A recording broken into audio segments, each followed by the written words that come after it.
Making Dylan heat drum.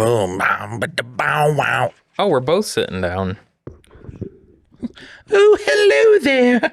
Welcome back to another episode of Mike and Dylan Hate Drama, where we read viewer submitted stories. We look up people that viewers tell. We just do a lot of shit, man. Listen, this is the most It's an ADHD podcast. Yeah, we do what we want on this podcast.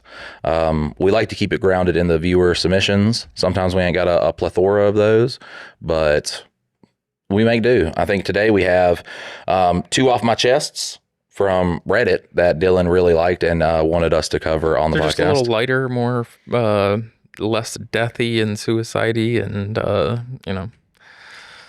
thought it would be because I would like to just have fun on the podcast. Well, this is Mike and Dylan Hate Drama, so we get to have fun here. We do, but we also go deep into things and then talk about politics, and then politics are icky. It all circles back around. And then you're like, fuck, why do I watch this podcast? And then we give you an episode where you're like, oh, this is why. And then the next three are just like, man, you're trying to chase the initial highs. We get it. Yeah. That first buzz was good. And then he was like, this is the stuff I need. And need to get back to that. We're like crack. Chasing the unicorn. We are like crack cocaine. All right. So I want to read the first one. Let me read it. Look, Dylan's reading the story. So this one hits home because this is kind of how I've been in my life, but this is off of our true off my chest, and I just randomly stumbled across this the other day. I can't even remember. I think somebody might have sent me something and for one of the podcasts, but it was on this instead of like, am I the asshole or anything? And I was like, what is this about? And I went over there and there's actually some pretty good little tidbits over there. So this one is, I think I saw God.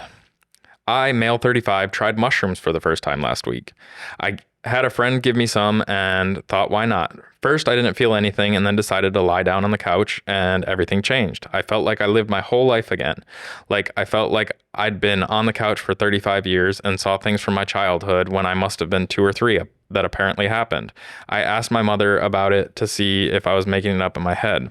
The weird part was, as I was coming up to present day, I realized I'd been watching my whole life as a spectator, out of my body style viewing, and someone was with me. When I looked at the person with me, it was just love. I don't know how to describe it more than that. Now, I don't know if it was God, but I really feel like it was another being who was with me and loved me, knowing everything I've done, said, and thought, and accepted it. But now I don't know if I need to join a church or something, because my whole worldview has shifted from being atheist or at least agnostic to thinking there's something else, and I want to say thank you. Not my experience with mushrooms.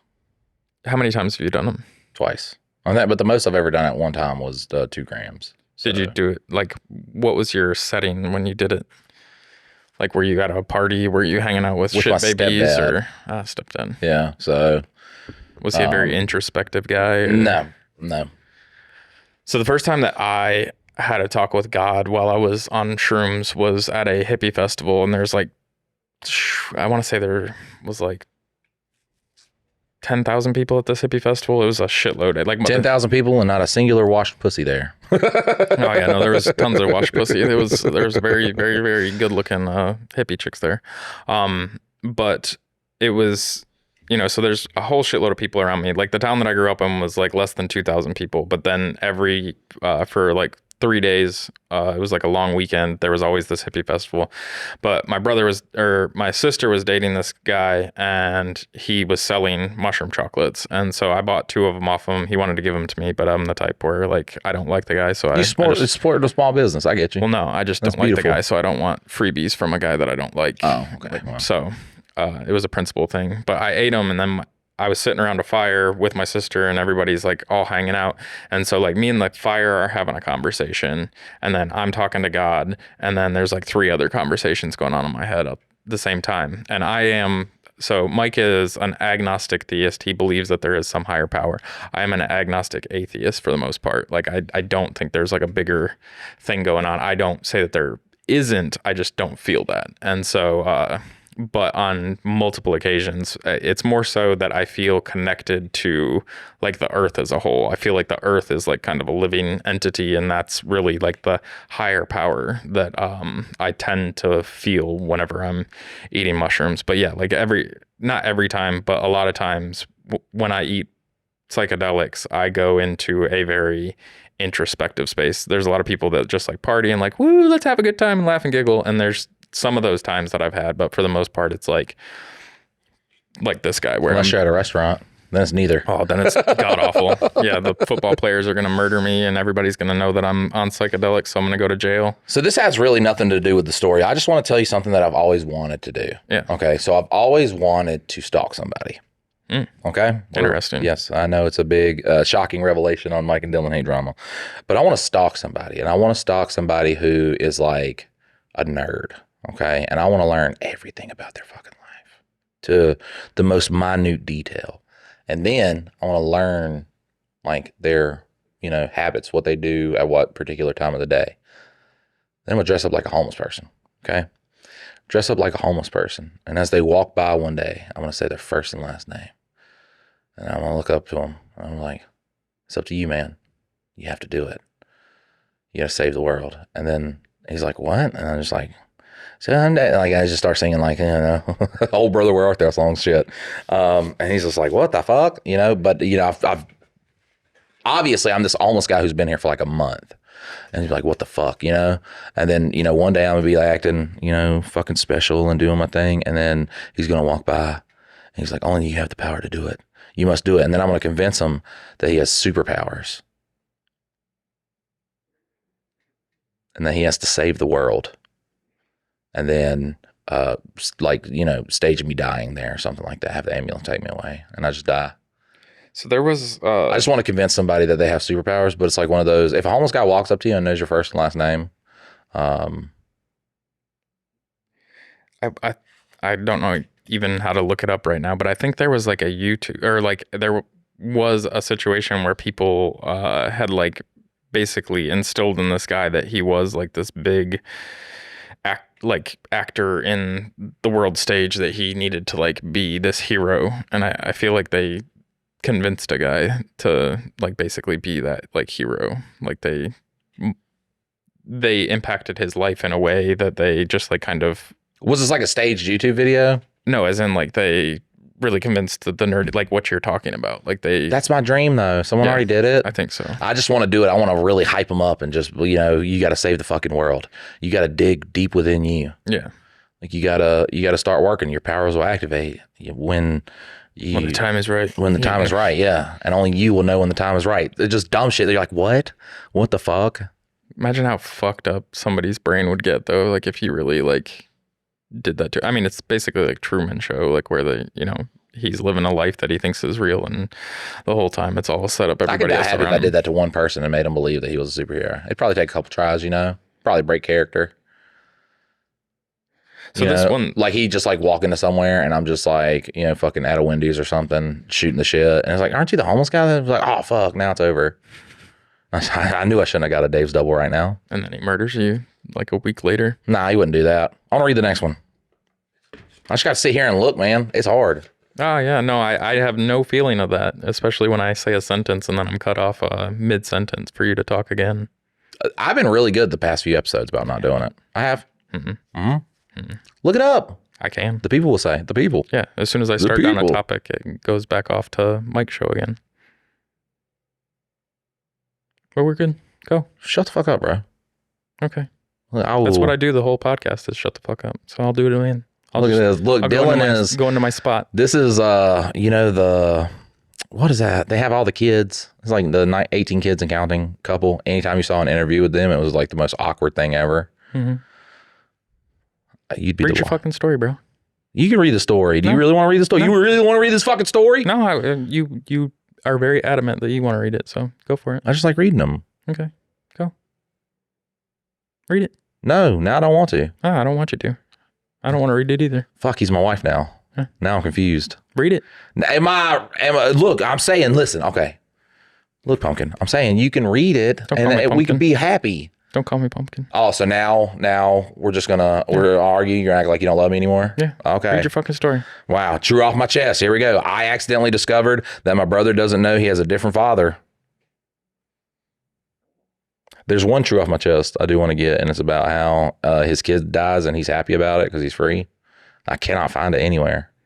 If you find it, beautiful listener, Submit it to mikeanddylan.com, mikeanddylan.com. I do want to state for the listener, Dylan is also very jokey about this, by the way. So then Mike can read that story that you submit to him. Right, yeah, because people are going to get on here and be like, Dylan's being a Debbie Downer. I'm like, no, you just don't understand Dylan's like form of comedy. It's not a form of comedy. It's like was it sarcasm? Mm-hmm. Everybody has like the different takes, and you do it so many times, and then someone will be like, "Are we getting invaded?" I swear that's what it sounds like. Helicopters above, bro, and fucking bombs dropping. But people will be like, did Dylan just came off pretentious? I'm like, because you're a retard. Well, I am a pretentious asshole. So yeah, that one guy did say that in that one comment one time. So. Mm-hmm. Recently, I was helping my mom sort through old boxes into the storage room. Yeah, no, you go ahead. No, fucking read it. No, because then I botched the first line and I look like I fucking look retarded. Look, and that was Dylan's plan too. He knew. It was a setup. He knew. He's like a wife. He knew that I technically am a little bit in the wrong in the situation, but if he just lets me do it, then I sound stupid as fuck when I fuck the first line up. And that's the whole time. That's what I was thinking. I was like, you just can't fuck. I botched like 5 things. I just didn't then say like, wish I could fucking read. Jesus Christ. It adds comedy though. It adds atmosphere. Yeah, this one was just a wild one. Like when I saw it, I was like, that's kind of fucked. I accidentally discovered that my brother doesn't know he has a different father. Recently, I was helping my mom sort through old boxes in the storage room. Among the old letters, I found an envelope with documents. It contained my brother's birth certificate and next to it, a letter from a man I'd never seen before. In the letter, he wrote to my mom that he was glad the child looked like him and that he hoped to meet him someday. I'm 29 years old. My brother is 24. My whole life, I thought we had the same father. We grew up together, went through our parents' divorce together, and I never doubted it. I always told him we were one, and he believed it too. Now I'm going around in circles, not knowing what to do. Should I tell him? Should I tell the father who raised us both? Or should I just keep it quiet, as if I know nothing? Yesterday, my brother asked me why I looked so depressed. I looked him in the eye and almost blurted it out, but I couldn't bring myself to say it. I don't know how to live with this knowledge, and I'm afraid that if the secret comes out, it will destroy our entire family. So they're already divorced. Your family's destroyed, bro. What the fuck are you? That's got to be like such a...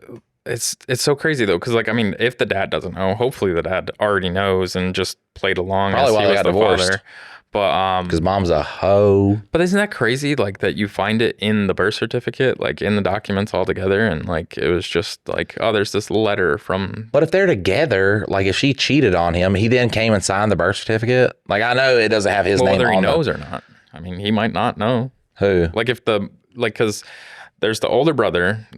His dad is the dad that they grew up with. And then she went out and fucked around and has a second kid, like whether the kid knows it or not. Right. Or whether the dad knows that like that kid is not his or not.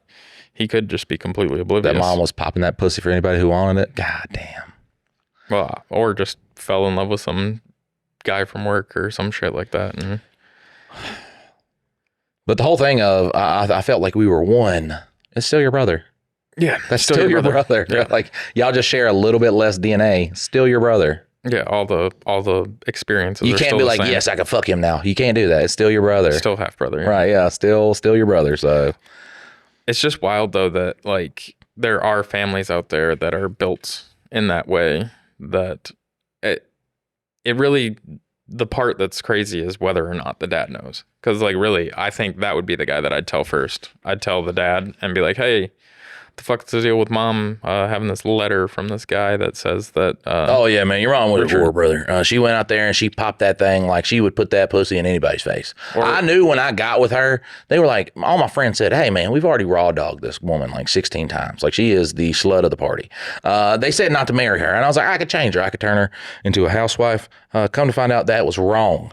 Son, honestly, I don't even know if you were mine. Or your brother was conceived with during a gangbang that they were Right. swingers or something. That's just that guy that sent the letter. He's like me. He's a fucking pussy. He was like, I was, 1 out of 10. He's got a 1 out of 10 chance from the gangbang of being the father. So imagine a baby conceived during a gangbang, and then that episode of Maury. It's just like, we had a gangbang. 1 out of 10 of us is.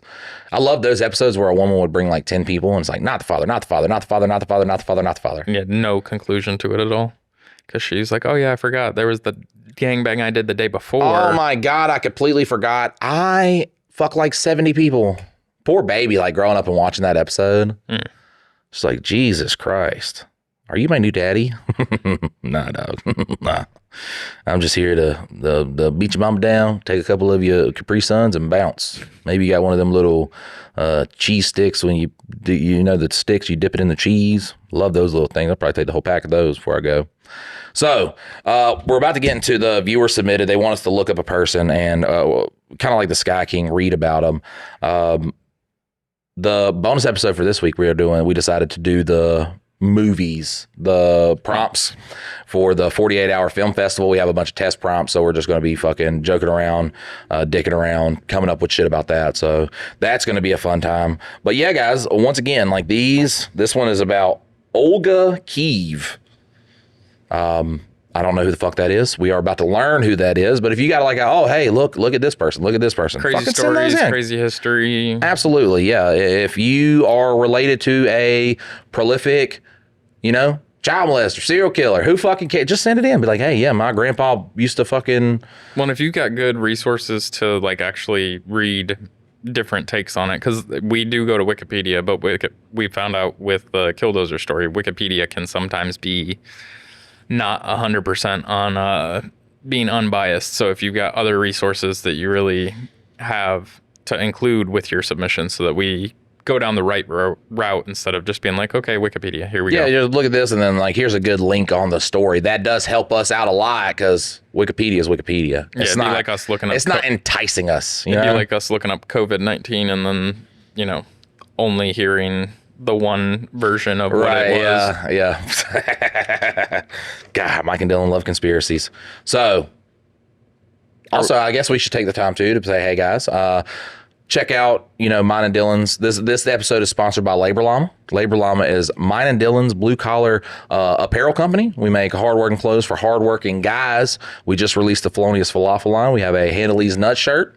And then we have the one behind us that says, when your wife finds out that I am forklift certified. So any of you, if you know somebody that is forklift certified, grab them a shirt from laborllama.com and use code MADHD to get 10% off your order.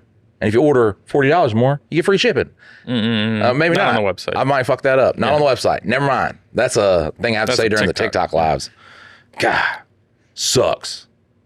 All right, so Olga Kiev. Dear Mike and Dillman. They said Dillman. That's pretty good. I'm going to start calling you that. Was just watching the episode where you discussed the Texas Tower sniper with friends and family. Too? Oh, Mad Mike. Yeah, I didn't even see that. Jesus Christ. Dear Mad Mike and Dillman. Fuck yeah. I love it. I got one too. That's sweet. Somewhere in there, Mike went off on one of his rambles, gave us all a good chuckle. Mike, you are a mad genius with a sexy, sexy brain. Even when I don't agree with your word vomit, I 100% appreciate the way you see and interpret the world. Like a retard.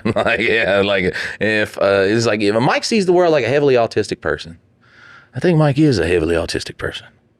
Anyways, amidst our delight for Mike literary artistry, my wife said she would like to hear Mike's take on Olga of Kiev.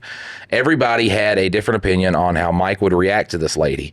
Basically, she's a queen. Her husband gets killed in retaliation to the people that killed her husband, and she burns some guys, buries some guys alive, and then slaughters more guys, seizes the city of the people that killed her husband, then burnt the city to the ground with some birds. Finally, she became a saint for converting and bringing Christianity to her country or something. My friends and family, wife, get together on the weekends to hang out, game, craft, and listen to YouTube. You guys are literally the only YouTubers. We don't change YouTube autoplays an old episode. We're YouTubers. Let's go. We are. Fuck yeah. They're watching this. Look, I'm going to do the heart thing because they're on YouTube doing it. I did the heart thing to them. P.S. Dylan, the unspoken hero. I know I hyped up Mike a lot in this, but I'm just saving the best for last. Well, now I take my heart back. Mike, stop reading. He's not going to read any I further. take my heart back. It's insane how grounded you are. Mike can get us pretty hyped up at times, but you're always there to challenge the conversation and offer new perspectives. I guess he does that. Mike has us busting our guts, and you have us thinking and starting real conversations. You're the best YouTube mama out there, man. Mama. Look at that. You're the mama of the podcast. Like, you are the, if anything happened, nobody's coming to Mike. Like, if shit goes down, nobody's coming to Mike. I'm the adult. Like, I'm the one that walks to the room and they're all like, oh my God, let's play and tickle our bellies and give us a raspberry. Ha ha, he's so fun. But then you start to get sick and you're like, I need Dylan. I just need Dylan. Loving on him. That's how my kids are. Yeah, I think I get to be both in my family. I'm only used when kids want tickles. I'm actually about to grab energy drink. I know it just... Grab me a white one while you're at it. I like these because they're way less caffeine than the... Rains. The 5 hours that I used to do. So they're way less caffeine. So I can actually drink 2 of these in a day with the good, clear conscience of... You're not going to die. Yeah, it's not going to explode my fucking heart. So I love them. They taste so fucking good, man. Look. I'm going to look up the... Look, this is a free sponsorship right now. They absolutely did not. I don't even know who the fuck makes these. These guys could be the worst, literally the worst human beings on earth. But Summit, they're at fucking Aldi's, bro, and they're cheap. And obviously we have a lot of, people who go to work who watch the podcast. It's Summit energy drinks. They're the Aldi brand energy drinks. Fire, bro. Yeah. They are fire, absolutely. And you're not going to be paying $3.99 a fucking can for it. No, they're like $1.29 or $1.50. Yeah, and then you get the 4-pack for like fucking 2 something. Once again, on everything, you have to legally say if somebody sponsored something. They did not sponsor this. Oh, we have no affiliation with this. It's a good fucking energy drink. I'm just giving the sauce away for free. I don't fucking care about getting a goddamn... Once again, like if Bang came in and was like, oh, talk about how good we are. I'm like, you're shit. You taste nasty. I don't like you. Like these are fucking great. I just realized that I should have gotten more white energy drinks. Did you not grab that? Is it good? Yes, it's the best one out of all of them. I don't think I've tried the white one. I'm stuck on the blue one. I don't think I like the blue one. I don't know what the weird one that Amy gets is, but those are the ones that come in the 4-pack for cheap. The Red Thunder. Yeah, those are fucking... I love it. I love it. All right, so I don't know if Dylan cut anything out or not, but we grabbed the iPad. I wonder if you could hear me doing the... No, I cut it all out. Fuck. I was doing this because he started reading the names, and look, when you get over to like Russia and like Germany area, the Prussian area, they just throw shit together, man. There's K's with V's and J's and consonants in a row. Right. Yeah, together. Like, how can you put a C, a J, a V, a K? But then we started like saying the names, and I was like, Schnitzelbragen, Heitin to Weisheit, Nein to. Look, I'm not saying any words, but probably immediately you know exactly who I'm talking about. You're probably dog whistling all the racists. It's from your days back in the Civil War reenactment. Right. Yeah, I had picked it up, and he was like, "Fuck, that's like Hitler reincarnated." All right, Olga of Kiev. Look, that painting, she a bad bitch. She a bad bitch. Bad bitch. Kill motherfuckers. Oh, she's a saint. All right, so I just want to hear can I not hear the story? I don't think Reddit's going to give us there's a oh no, this is a real person. Okay. Yeah. All right, so this is Olga, and I'm just going to say Olga. Helga. So we're going to start with early life because, fuck, I saw what you saw. I didn't want to do all that. Yeah, don't read all that. While Olga's birthday is unknown, it could be as early as 890 AD and as late as 925 AD. According to Primary Chronicle, Olga was Varangian Viking origin and was born in Pleskov. I love, there's so many names where I'm just so many fucking V's. I've never seen these many V's and K's in my life. Little is known about her life before marriage to Prince Igor of Kiev and the birth of their son. Svaitoslav. Svaitoslav. According to historians Alexei Karpov, Olga was no more than 15 years old at the time of her marriage. I take back the portrait now. Take that back. Igor was the son of... Well, how do you know the portrait was when she was 15 and not when she was 27? Because I'm a bit of a dumbass, man, and I heard that, and I was just like, She was always 15. She never grew beyond 15. She was She could always not a grow child. as a child. That's why she was angry and burnt some people. All right, so Igor was the son of Rurik, founder of the Rurik dynasty. Why don't we just go with the Reddit story, the bloody history? It's a very short read and not super in-depth Wikipedia. I wanted it to be a little bit longer. I wanted to really like get into the fucking... We can discuss it. We don't necessarily have to like read. She had 3 brothers named Slivlak, Tiklak, and Hukla. I think this actually is telling the story quite well, though. Okay. I do. I really do think it's telling the story. Like, it's not like it's going to tell us a bunch of bullshit we don't need to know. Yeah, it's Wikipedia. All right, so... After his father's death, Igor was under the guardianship of Oleg. Good old Oleg, you know. Oleg sounds like the type of dude that's going to be like, hey, I'll take care of you. All right, I'm here. I know your daddy died, all right? But good old Oleg, he drinks a little bit, but every night he's there to tend to the donkeys, okay? Well, everybody drank back then. It was the only way to drink. You lived in a fucking water. world of death. Like, you had to drink. That's where you succumb to fevers. That's how you get clean water.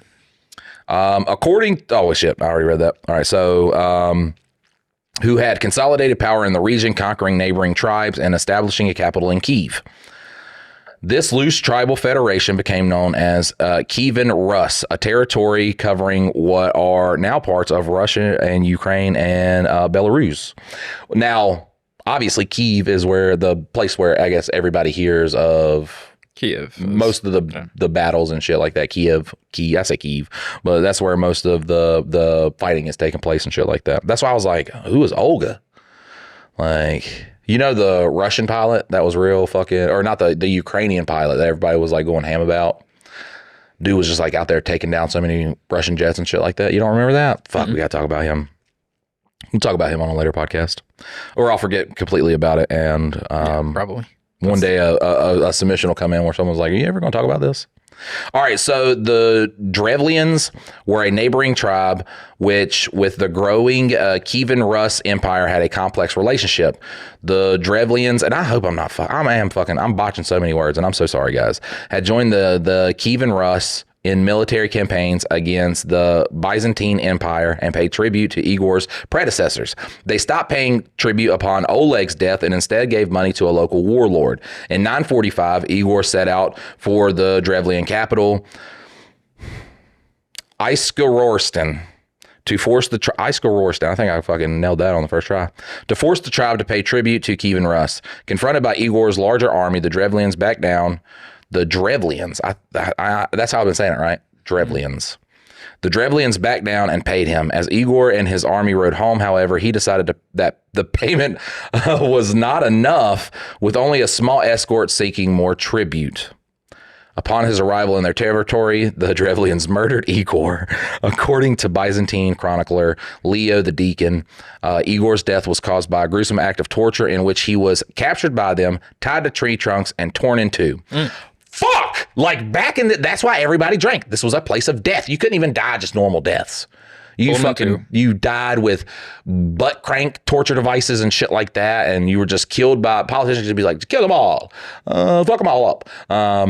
And what a fucking terrible time. And like I said, you're probably like, if you met a guy and he's like, yeah, I'm 31, he's like, fuck, man, you're old. Like you got to start considering, you know, retirement. What's going to happen after your death in like a year or two. But fuck, also, stupid move. I have a large army. Let me take this small battalion to get some more money. I do like how in this particular territory, it's just like, we got some tribes, we got some little local communes, and everybody's bullying everybody. Some people pack together, create a larger one, but it's just us. It's pretty much gang rivalry, what we're reading right now. Like you hear a lot of shit about kingdoms and castles and stuff like that, especially towards like, you know, western part of Europe. And this place is just like, yeah, we just fucking Just, we got a couple, they got like 400 people. We got like 300 people. So we packed up with these dudes who got like, 200 people. So now we got more people than they got. And we're going to go drive by and tell them, give them some money. Are you not catching that vibe? Well, yeah, I mean, it's old tribalism. Like, that's... You had a bunch of kings and lords and all the other crazy shit. All right. So historian D. Sullivan has suggested that Leo may have invented this sensationalist version of Igor's death, taking inspiration from Diodorus Siculus' account of a similar killing method used by the robber Sinis, who lived near the Isthmus of Corinth and was killed by Theseus. This goes back to my Popsicles. Popsicles, yeah, that's so fucking good. Popsicles. Popsicles. It's all in how you pronounce it. Do you say bicycles? That would be a perfect one. That would be a perfect one. Bicycles. That's so dope. Are you going to ride your bicycles? Right. I am bicycles. But they all had crazy names like that. All right. So after Igor's death, Olga ruled the Kievan Rus. How do you saying it? Whenever I hear it on the news, it's Kiev. Kiev. Oh, it is Kiev. That's how I hear it on the news and everything. But I wasn't sure, and I guess that's what they're talking about, because that is that area. I've heard Kiev, but I guess it's like, I don't know. I think I'm just fucking botching it.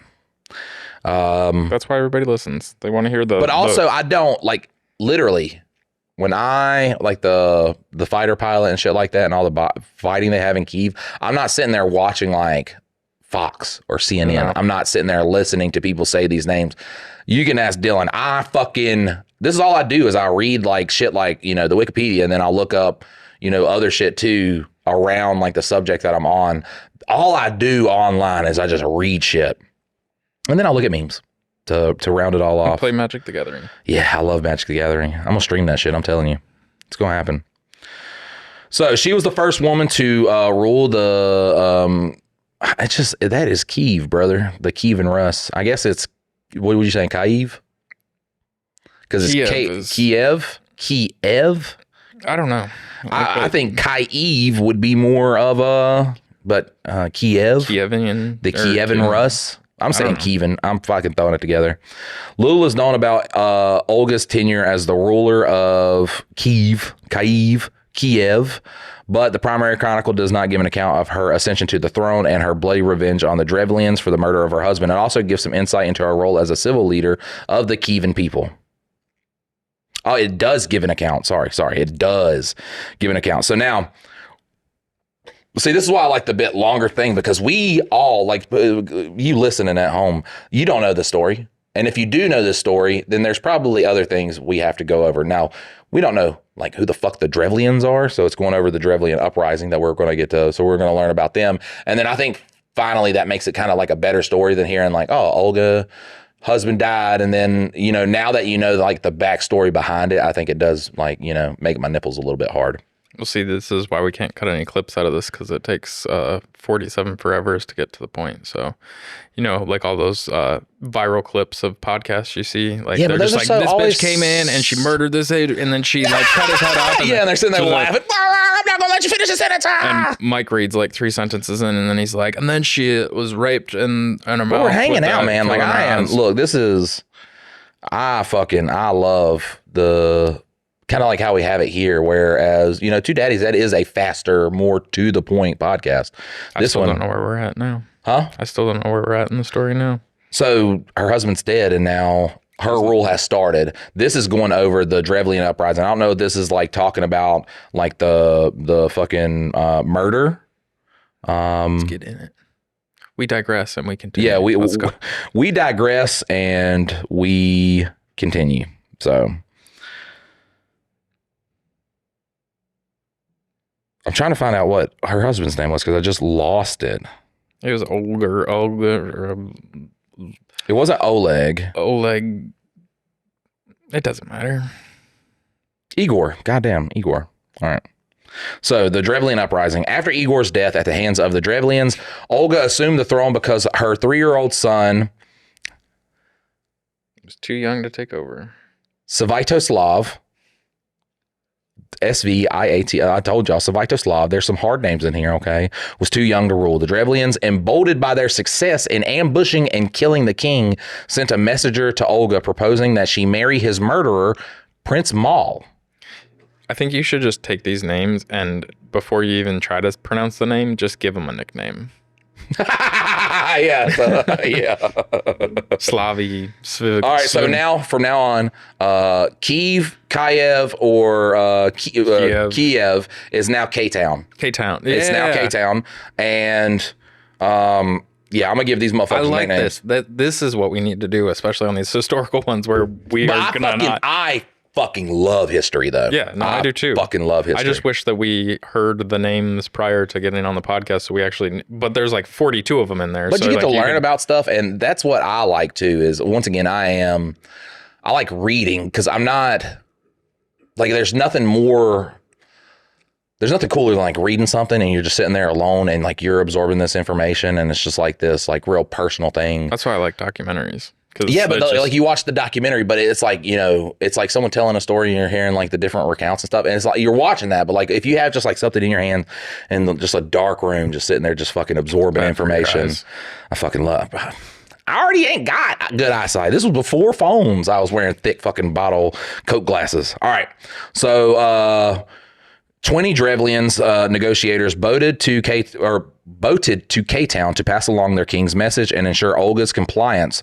They arrived in her court and told the queen while they were in K-Town to report that they had slain her husband. Damn, we bring a messenger. Messenger, what is your story? Understand you are protected under the rights of goodwill and informationitude. Please state your story. We ripped your husband in half. Can't do anything. Kill that motherfucker. You said I was protected. Can't do anything. All of a sudden, I do not abide by the rules. Your proposal is pleasing to me. Fuck. All right. They arrived in court, told her that they slain their husband, and Olga should have come to marry Prince Mal. That's what they said. They said they came to hey, your husband split. All right. And then we got this bro, Mal. You got to marry him. Yeah. You going to be Prince Mal's bitch. To which Olga responded, your proposal is pleasing to me indeed. My husband cannot rise again from the dead, but I desire to honor you tomorrow in the presence of my people. Return now to your boat and remain there with an aspect of arrogance. I shall send for you on the morrow, and you shall say, we will not ride on horses nor go on foot. Carry us in our boat, and you shall be carried in your boat. Look, I'm one of the people from fucking Drevlia. I'm one of the Drevlians. I'm just like, dog, all right, I get y'all are all like, oh, we're gonna get carried on a boat. Like, this sounds really cool. I don't think that's what she means, okay? Dog, she kind of half-ass insulted us, a little bit with our arrogance, okay? I'm gonna go, if y'all really want to do this, y'all do this, because something bad's about to happen. And you shall be carried in your boats. When the Drevlians returned the next day, they waited outside Olga's court to receive the honor she had promised. When they repeated the words she had told to them, the people of K-Town rose up, carrying the Drevlians in their boats. The ambassador believed this was a great honor as they were being carried by palanquin. And there's no information as to what that is. What's palanquin, real quick? Look, this is what I do in Asia. Palanquin is a covered litter, usually for one passenger. Oh, it's the... Yeah, they carry them. Okay, nice. Okay, so now we know what that is. Think Xerxes in 300, how he gets carried around. That's what they're talking about. The people brought him into the court, and they were dropped onto a trench that had been dug the day before under Olga's orders, where the ambassadors were buried alive. It is written that Olga bent down to watch them as they were buried and inquired whether they had found the honor to their taste. Fuck Jesus, bro. First off, fuck you, bitch, and the clique you claim. And bro, you know how she was standing, like looking over the hole. That's how she was doing it. God bless America. It is very 300. Like when he kicks him into the big hole. Fuck, they should have made a movie on her. Yeah. There has to be a movie on her. Like, there's no fucking way. If not, it's history, bro. That's our film de femme. Nobody owns the rights to that. No. Bro, I would make a fucking fire Olga movie. Because I'd show the side that, she didn't see also. That's why, look, me and Dylan, you gonna see in the bonus episode when we talk about these films, okay? We do get weird with it sometimes, but we do like to have like a complexity to the film. Because what I would like to see, because everybody knows the badass story of Olga, but they don't see like the woman who was mourning her husband. There are a couple films related to Olga. Well, fuck it, I'd do better. The two most prominent are a 1984 Soviet historical drama, The Legend of Princess Olga, and then in the 2021 Swiss sports drama Olga. Yes, nice. The Swiss sports drama. In Sweden. Oh no, that's about a Ukrainian gymnast. That's not the same thing. The Swedish word for end is slut. Huh? So at the Swedish word for end is slut. So at the end of Finding Dory, when it says end, it just says slut on the screen with the water all around it. Now that could be made up, and I could have this could be Mike believing a meme, but just a funny little tidbit. There says Olga of Kiev is in development. There's a historical drama being made about it right now. Jesus Christ! Look, Hollywood's out of ideas. Well, that's like when they come out with like a new scary movie or something. There's always somebody that makes the spoof of the spoof. So like we can make the spoof movie and use their marketing dollars to get people to watch our stuff. Yeah. All right, so Olga sent another message to the Drevlians, this time ordering them to prepare great quantities of mead in the city where you killed my husband, that I may weep over his grave and hold a funeral feast for him. When Olga and a small group of attendants arrived at Igor's tomb, she did not indeed weep and hold she did indeed weep. She did indeed, God bless America. She did indeed weep and hold a funeral feast. That's what I'm saying too. I hadn't even got to that part. I don't even know who Olga is. I just know Olga is a person. Olga is saying, I'm going to fry you fuckers because of how much I love this man. So 100%, when nobody's looking, when she does not have to be strong, she's fucking distraught. Like she's in there crying and shit like that. But them tears aren't like, what the fuck am I going to do? It's like, how do I do the shit I want to fucking do to these people? That's what I'm saying. That's what makes a movie. I don't want to see a movie about just lady being badass and she's just like this one fucking dimensional person and shit like that. I want to see the fucking, the shit. I want to see her talking to somebody. I want to see her fucking doubting herself, because that's human. That's human. All the coolest people that's done the coolest shit in history, they weren't like, fuck, I'm going to do this. It's going to look badass. And Red Baron, he wasn't going out there going like, I'm going to take all these fucking planes down. He knew 100% today could be the day. Like today could be the day I die. And I'm going to do this to the best of my ability. There's no, the most concise expert, whatever. The people you hear that do the coolest shit were human, and they had human emotions, human doubts and shit like that. And that's what makes a fucking story. Yeah. That being said, 300 is still a fucking great movie. Well, there's still a lot of, it does have a little bit like of the emotion to it too, but they like leave the emotion to the women. Like they do crutch on the wife to kind of like display the emotion. You get a little bit of like Leonidas doubting himself and shit like that, but they were mostly there for like badass clips and shit like that. Really, if you go watch the movie again, they do crutch on Leonidas's wife. Anytime they need to like portray emotion, they then clip in the wife and what like she's going through and the little like flashes of her emotion and stuff like that. But the training that the kids go through to become one of the fighters, like that's teaching, it all but that's not the emotion of like the moment. That's not setting like. But that's what I'm saying is they beat the emotion out of them so they don't feel. So like they are not a very deep character. Like they have like one fucking mission. They've been trained that since they were like 7-year-olds. And like 300 is such a good fucking movie. But like, I mean, there is depth to those characters. It's just like, yeah, because Leonidas does doubt himself. He does like when he seeks counsel and shit like that. Like it's a fucking good movie. It is a good movie. Yeah. I don't know that the sequels were that good. No, they were terrible. Awful. Scourge of the earth. God, why? Just don't. Just leave it. Just fuck it. I don't need Shawshank Redemption 2. Yeah. Andy's got a gun. I don't need that fucking movie. Don't send me that fucking movie. Like, yeah, I do like the fact that after, the Battle of Thermopylae, like they fucking, now they're like, oh, fuck. Yeah, it's a billion Persian people, but they don't know what the fuck they're doing. They're so unorganized. And then Greece and Athens and all these people like team up, and you see actual like unity from people who have long been just, they hate each other and they fucking hate their lifestyle, like literally just fucking hate each other. They're like, oh, we could all come together and fight against, someone who is trying to just take over the land. Dope shit. Like dope shit. And you can get into that. But I think they crutch too much on like Sparta's role after that. Yeah. So we digress and we continue. All right. So the Drevlians sat down to join them and began to drink heavily. When the Drevlians were drunk, she ordered her followers to kill them and went about herself egging on her retinue to the massacre of the Drevlians. According to the primary chronicle, 5,000 Drevlians were killed on this night, but Olga returned to K-Town to prepare an army to finish off the survivors. Now, I get it. This is a different time. There's a lot of babies getting killed right here in this story. I guarantee you there's a lot of kids getting fucking fucked up. Like, she's like, rip them babies apart. Fucking do it. Maybe not. The initial conflict between the armies of the two nations went very well for the forces of K-Town Rus, who won the battle handily and drove the survivors back into their cities. Olga then led her army to Iskorosten,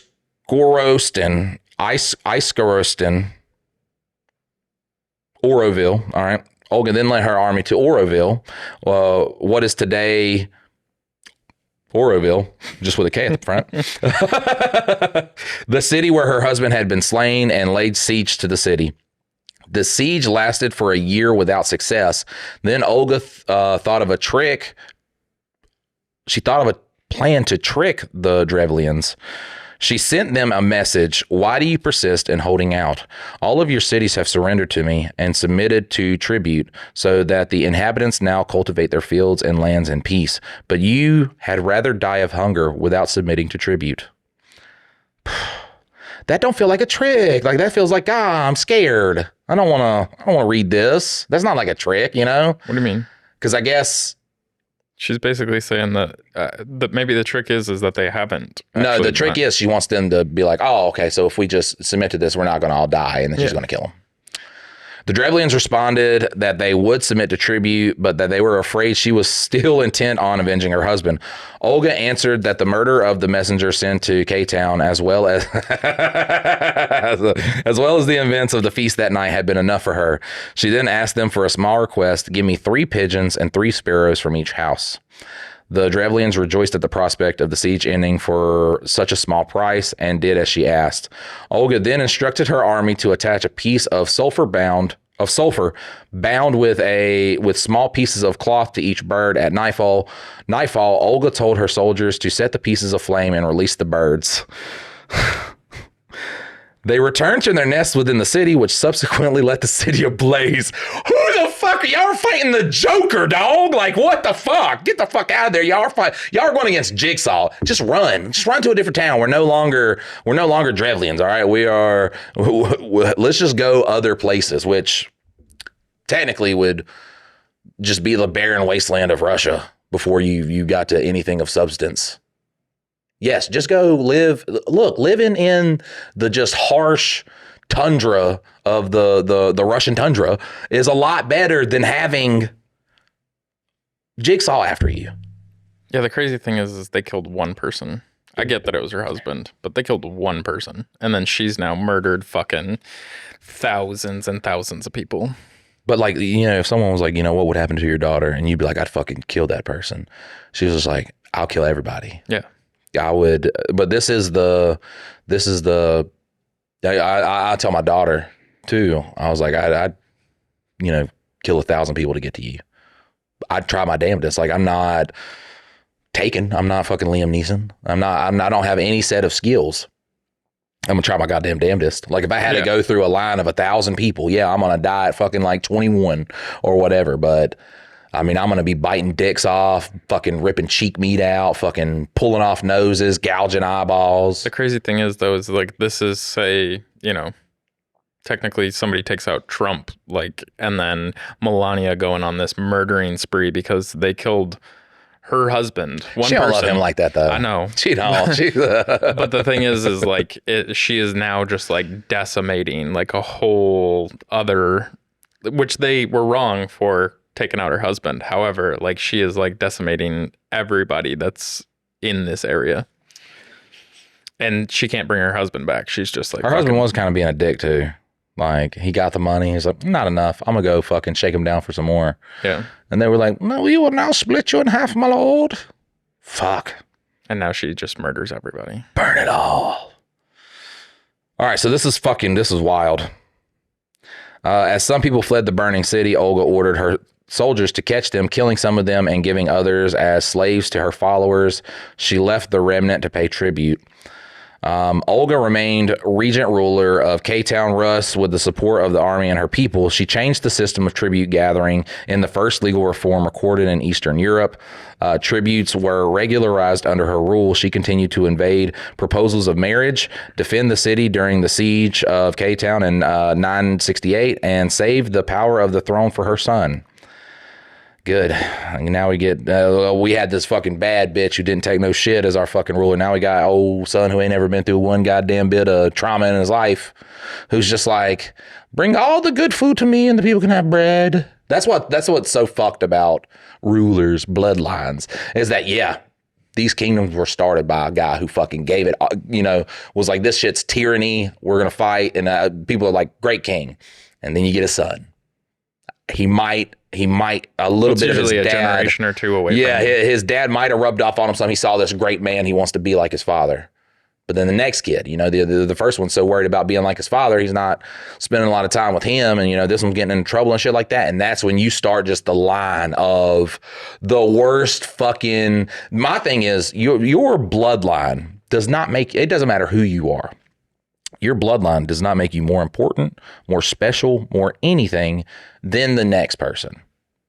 That, like when the fucking queen died, fucking I don't give a fuck. That's a do nothing bitch that just died.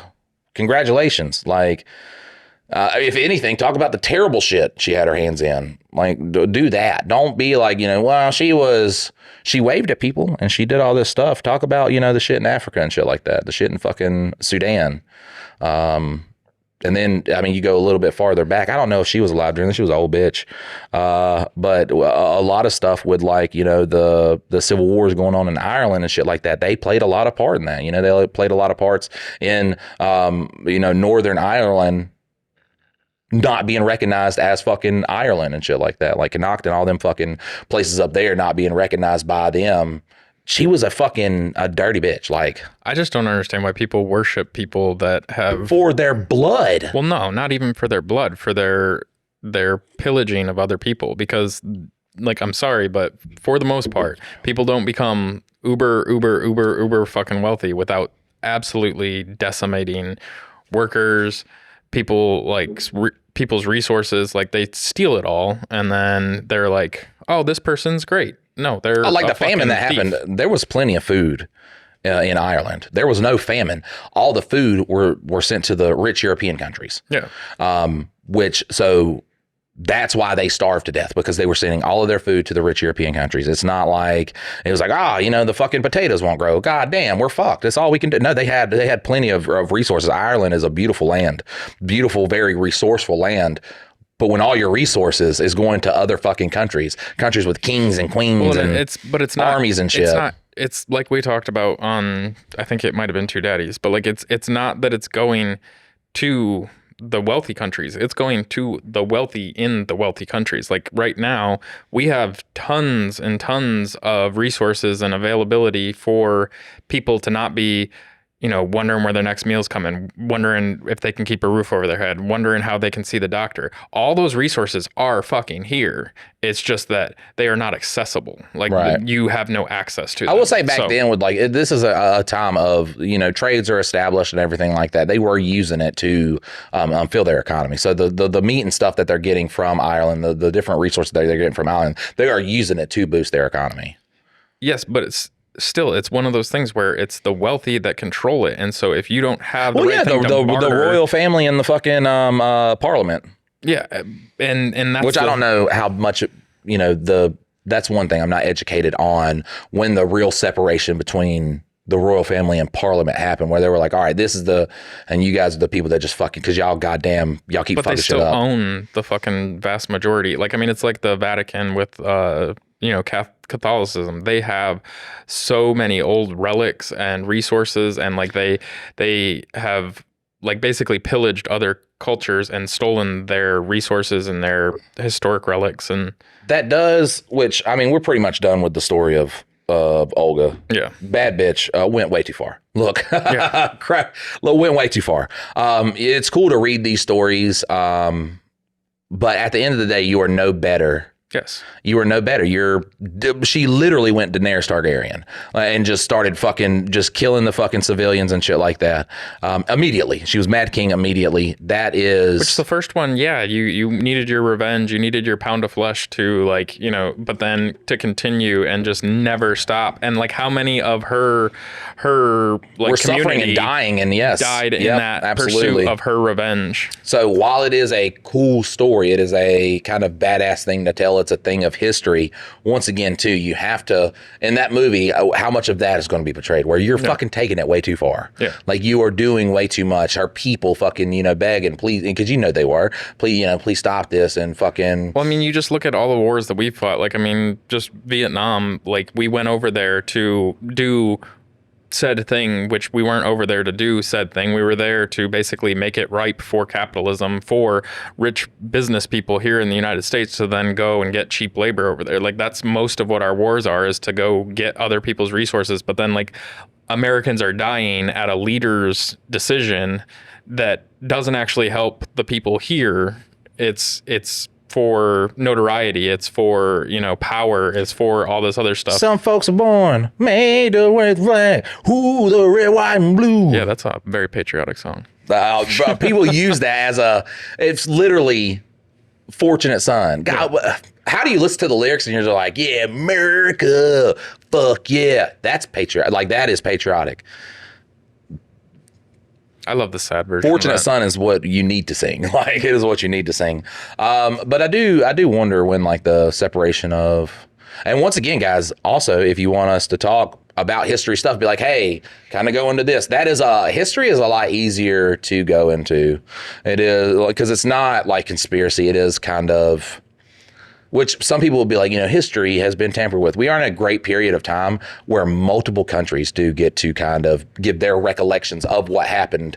And as long as you're not solely going off of Wikipedia and you can look at like different people, especially if we know ahead of time, you can look at different people's perspectives. Between like when we talk about, I think our generation kind of got at least a little bit more of like the decimation of the Native Americans here in the North America, but like for the longest time it's like, oh yeah, we got together and we had Thanksgiving and we like it was all happy and we ate maize and turkey and we sang songs together, and then it's like we told those fuckers to just walk in that direction and don't fucking turn around, and you can have this little tiny plot of land and that's what you get now. This is now ours. And which when the first pilgrims came over, it was kind of like, two different worlds meeting.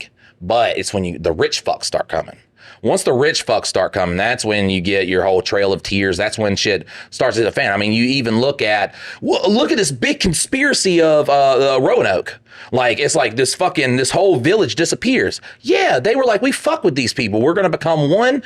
And that's it. They left to live a life together. Yeah, they left to live a life together, but they don't want to portray it as that. They want to be like, what did these Indians, these savages, yes, come out of the woods and just kill them and murder them all and leave no trace left behind? What is going on? No, everybody's not cunts. That's the thing. And the way that you lived over in England or Europe or whatever was not the way that you could live over here. If you don't have the full society to support you, then yes, you're going to have to live more off of the land because you don't have all the fields already clear. Like, I mean, they're like Native Americans definitely did, grow crops and things like that. However, when you come over here, if you don't have all that infrastructure set up, you will have to go and figure out how to live off of this land over here where things are different. And it's when the weather hits, what are you doing? You migrate like that. If you can build homes and stuff like that, but when it gets really cold, especially with, the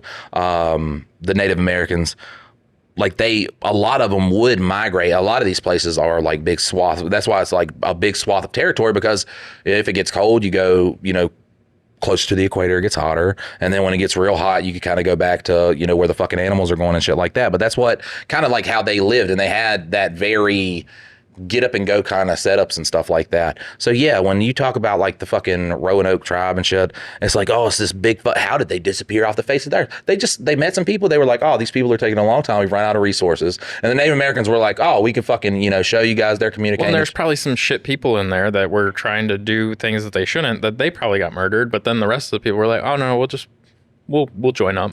Yeah, I don't think there's no struggle. There's no signs of fighting.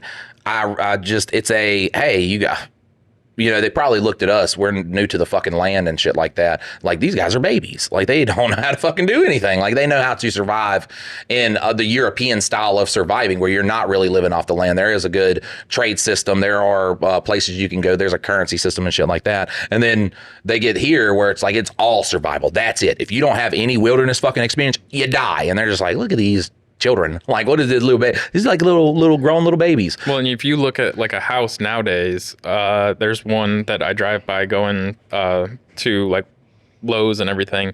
There's a house back in the woods, and it's probably set vacant, I don't know, maybe 10, 15 years, but you can't see it from the road unless all the leaves and everything fall off of it. And within another 10 to 15 years, you won't be able to see it at all, because it will be falling down. And like, so it doesn't take long, especially back then when you didn't have like a fully like cleared area and you're making the log cabins and stuff like that. It doesn't take long for nature to just be like, no, that's mine still. Right. And take it back. So yeah, if you go back and then you come back to look for this fucking little settlement, it's probably overgrown and taken back over within a season or two. Like, it doesn't. And they were gone for a pretty good amount of time. I don't know the fucking complete story behind that. And we should talk about that one. All right, yeah, we'll do that on the next episode. Roanoke. Roanoke. We'll do Roanoke, and once again, guys, absolutely, send some stories and shit like that, because I like to just like read it, especially there is the fun things that do have conspiracies behind them, and it's just like, bro, here's the thing. Especially with like, Native Americans, slavery and shit like that. Once again, we come over here and it is pretty fucking like, it's not like just straight war. Oh my God, what's going on? No, it's when now there's land over here. We're getting people over there. Now the rich people are like, oh, we want the fucking resources. There's a lot of money to be made over here. There's these people that don't want us chopping down their trees, taking their fucking animals and shit, raping their women. Why is this? Now they're monsters. They're monsters. And if the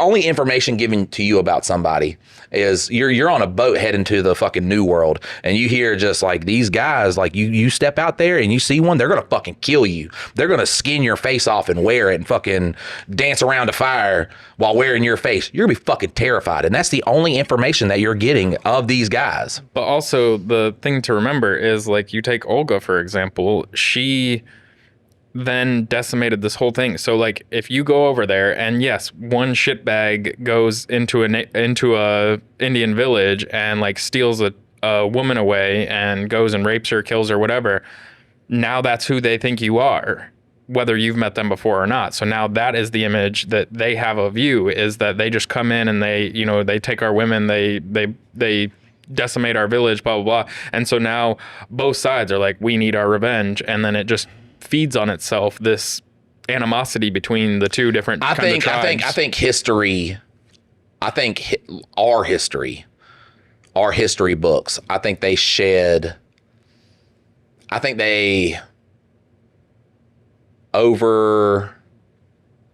what is the word? I think they lie about how much of the fight that like Native Americans put up, just so you get like, they had these wars and it was crazy. I think it is really like, we just came in and started, we have fucking guns and shit like that. And they're like, well, some of them had guns. Okay. Well, but it goes back to the different worldviews and everything. Like, I mean, they sold Manhattan for like $20 worth of beads or something. Like, it was and I don't know the exact details, but like, that's the thing, is like, the Indians didn't have this ownership mentality that Europeans do. And so like, whenever Europeans were going around to the different more primitive cultures, like people lived in communities and they just survived together rather than being like, that's my cow, that's my deer over there. Like Right. they survived together more so than the Europeans, where it was more industrialized and like you had to be a blacksmith and you had to like exchange this can for said thing, and that wasn't necessarily the cultures of the savages and things like that. And so when you offer them something for something, they just expect you to like use the blanket or do the thing and then give it back. Like it's not mine. If you need it now, you can use it. And it was more of a Communal based, living. yeah, And very then, communal based. And then to have a whole different culture come in and then take advantage of that concept of like over where we come Capitalism. from. Yeah.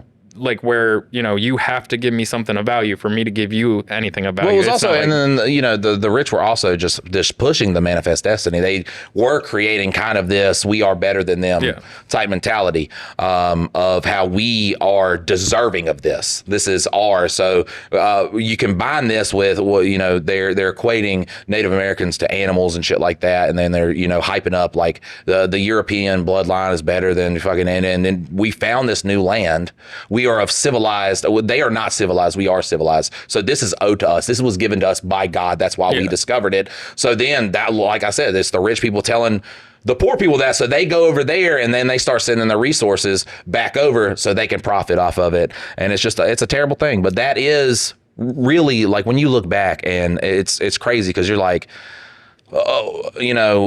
white people who are okay with slavery, that's what they were told. Well, the thing is with that too, though, is it wasn't poor white people with slaves. It was rich white people with slaves. Like you did not have this big, like there were poor white people that were. I mean, they were like middle class. They were middle class white families with slaves. But that's what you were told the life was. Like you didn't have science back then. But the majority of white science. people didn't have fucking land. They didn't have a big farm. They didn't like. There were people like if you had land, I'm you just were saying all of a sudden. the curvature of people who own slaves is a lot. Like if you look up the net worth of people, like that shit is exact fucking 90-degree fucking curve. But if you looked up people who own slaves, like it did, like I'm not saying poor people who fucking had a shack on a fucking land on a hill by a stream. Those guys didn't have slaves and stuff like that. But it was more than just the super wealthy. Like you can give that. Like there are tons of just lineages that had slaves that didn't have plantations and shit like that. But also, too, like when you are told, like, oh, like this is your science. Like when someone comes up to you and they're like, yeah, there's equating them to monkeys, like they're less than human. So that's what all these guys are told. They're raised around, especially like when you get to the poor people who don't have slaves, who just see the rich people having slaves and stuff like that. Because a lot of the Civil War really wasn't about slavery. Like it was one of the underlying issues. The North did want slaves to be free. The South would have liked the slaves to be free. And the North wanted the slaves to be free to did you hear the little economy. Play of words I did on that? No. The South would have liked slaves to be free, like charge no money for them. But it wasn't the big issue. And what we do is we do blow out of proportion the like the cruelty of people back then, because it really goes also to the genocide of the Native Americans, is that you're being told this by somebody. You are being told this by people who control press. They control word of mouth. Like it is really hard to get that more accurate information if you have a very concise group of people giving out that information. The spreading the rumors of what you know about people. So once again, everyday ordinary people, when you have like the Roanoke Island, they fucked off and they lived together, and there's probably ancestors And of a all lot those. of them probably died from fucking disease. The winter. Winter, yeah. That's when people died from the winter. Like, and that is what happens. But it's two groups of people meeting each other. Like you're not. Here's the thing too. Like imagine today, you're lost in the woods, and you meet another group of people that are not of your race, not of your language. And you meet those guys out in the woods. They're also lost. Y'all are not immediately just going to start fighting and beating up each other. Y'all are going to start trying to communicate. Y'all are going to be like, both sides is like, and then the other side is like, fuck. And you're sitting there laughing. And that's human nature. You're not going to walk up in this situation and be like, what the fuck do we do? And I think a lot of also just like yeah, Amazonian tribes, remote African tribes. There's a lot of sensationalism about them being cannibals and shit like that. So, but a lot of that too is it makes you feel better. Like you don't feel as bad when we have to kill those guys and we have to take their fucking resources and shit like that. And we have to. Yeah, we have to go do, scientific expeditions in those areas. We can't do it. So we have to eliminate the people. Okay. They're cannibals. They're real crazy. Don't go in this area and shit like that. A lot of that shit, 99.9% of it, sensationalized shit, bro. It's a fucking group of people, tight knit communities. I mean, sans like an island and then, a part in South America. Cannibalism outside of first world countries is more prevalent in first world countries. Cannibalism outside of that is fucking, bro, you're not going to run into a tribe that eats their own people. Well, and the thing is, it's not like they raise people to eat. Right. Like, that would be such a waste of resources to, like, you look manpower and community, how long it takes to raise a kid, like, from infant to adulthood, and the meat that you would get off of that. There's nobody that's like, oh, yeah, let's eat people. Especially in villages and stuff like that, because it's like a rabbit. Like if you sit there and you kill a bunch of rabbits and that all you eat is rabbit, you're gonna die. Like you're gonna die. There's no fat. There barely any fat. Yeah, you can't survive solely on rabbit, but yeah, rabbit is a very high protein. That's it. Meat. That's all though. Yeah. But no, if you ate rabbit every day, you would die of nutrient deficiency. If you only ate rabbit, yes. Correct. But there are other very fatty animals that you can like eat, like moose and shit like that, where you can get enough to actually like sustain your body and stuff like that. It's along the lines of how people think of like the carnivore and keto diet. You couldn't do carnivore of just doing, but you could have moose. Yeah. Like you could burn the ketones and shit from that. It's going to give your body no nutrients. Poor villages that were raising people to eat, it goes along the same as a rabbit. Like there's no fat on that. There's no fucking a substantial meat on it and shit like that. But you're told these stories. And that's the big thing about the media is the media from the time we've came over to this land has only told stories to make you feel okay about killing somebody. Like this is why it's okay. And to this day, you see it now. The media, they talk about, how evil the right is, how evil the left is. And it makes you feel better, or it makes you not care when one of them dies, when a tragedy happens. You're just like, oh, well, fucking they deserved it. Well, see, that's the whole thing, is making you feel that you're better than. Like that's the whole concept of they made poor white people feel that they're better than poor black people. That's like the whole civil rights movement. And now we're at the point where it's poor white and black people feel like they're better than poor Mexicans. And like that's what it always is to keep all the people, the masses. And once again, It just comes down to this big morality issue. Man, but listen, guys, we're going to wrap this one up. If you want to submit a story, if you want us to go through something in history. Listening? If you're still listening, just comment down below. I think that was fun. I think that was really fun. But if you have any kind of things you want to touch on in history, you can submit that to mikeanddylan.com, mikeanddylan.com. I do implore you to join the subreddit, MADHD. There we could talk, discuss some stupid things that I said, maybe some stuff we can't touch on the podcast. And you got anything to say, Dylan? Nope. And we will see you next time. Later.